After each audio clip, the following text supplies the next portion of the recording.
د خوښې غزل ولا نو هغه یو کیسه کوي باکره چې شعر د اولاد په څېر ده تر منځ یې توپیر نشي کېدای نو دا به بې انصافي له خپل شعر سره له خپل کلام سره یو دي نه د خوښ خو خیر بیا هم په دې کې بهتروالی راځي چې ځینې ښه او ځینې شعر دی په غزل دی په غزل کې یو شعر دی خاورین صاحب هیله ده چې اورېدونکي به یې ښه تحلیل کړي او مثبت فکر به ځینې واخلي مثبت سوچ به ځینې واخلي ځکه شعر چې یو شاعر لیکي هر څوک خپله معنا ځینې اخلي خو زما هدف له شعر نه له دې شعر نه کوم څیز اوس درته وایم مثبت اړخ لري منفي اړخ دې څوک نه ځینې اخلي موږ ادبیات وایو د مینې په خاطر یې وایو موږ ادبیات وایو د مینې په خاطر یې وایو خو دوی له لوږې پوهنځی د اقتصاد وایي زما ضمیر را سره دا خبره هیڅ نه مني زما ضمیر را سره دا خبره هیڅ نه مني څوک چې خاین وي او سړی ورته استاد وایي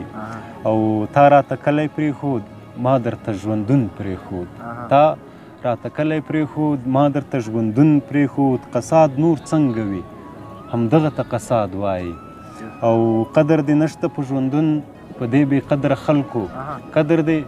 نشته په ژوندون په دې بې قدره خلکو ستا د ستاینې قصیدې به له مرګ باد وایي او نږدې و دې لفظ په ما د زړه سکته کړې وای نږدې و دې لفظ په ما د زړه سکته کړې وای زه ترې نه هیره یم یو څوک مې کړی ور یاد وایي او ته چې راځې زما نامه به هم تغیر کړی وي ته چې راځې زما نامه به هم تغیر کړی وي له انتظار سره به خلک ارواښاد وایي ته چې راځې زما نامه به هم تغیر کړی وي له انتظار سره به خلک ارواښاد وایي پرېږدئ چې موږ ورپکې وسوځېږو مه یې وژنئ پرېږدئ چې موږ ورپکې وسوځېږو مه یې وژنئ د دې وطن بل شوی اور همداسې جوش پرېږدئ نور هر څه بند کړئ خو د پیغلو په خاطر خلکه نور هر څه بند کړئ خو د پیغلو په خاطر خلکه په دغه کلي کې بس یو بنجاره فروش پرېږدئ نور هر څه بند کړئ خو د پیغلو په خاطر خلکه په دغه کلي کې بس یو بنجاره فروش پرېږدئ او ناوخته شوی فکر نه کوم چې په صد دې راشي ناوخته شوی فکر نه کوم چې په خود دې راشي د میکدې ورونه مو بند کړئ دی مدهوش پرېږدئ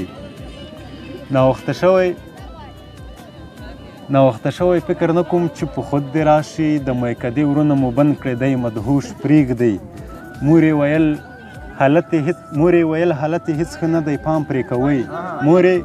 ویل حالت یې هېڅ ښه نه دی پام پرې کوئ انتظار مه غږوئ داسې خاموش پرېږدئ انتظار مه غږوئ داسې خاموش پرېږدئ په کومه ورځ چې مې په تا دې لګېدلې سترګې له هغه ورځې مې دا خپل زړه په قرار ونه لید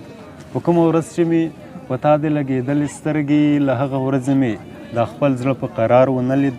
د کلي پیغلې د کوي د سخاوت کیسې د کلي پیغلې د کوي د سخاوت کیسې هی سوداګره ستا په څېر مې بل هوښیار ونه لید د کلي پیغلې د کوي د سخاوت کیسې هی سوداګره ستا په څېر مې بل هوښیار ونه لید څله یې وژنئ اخر ولې یې روا د مرګ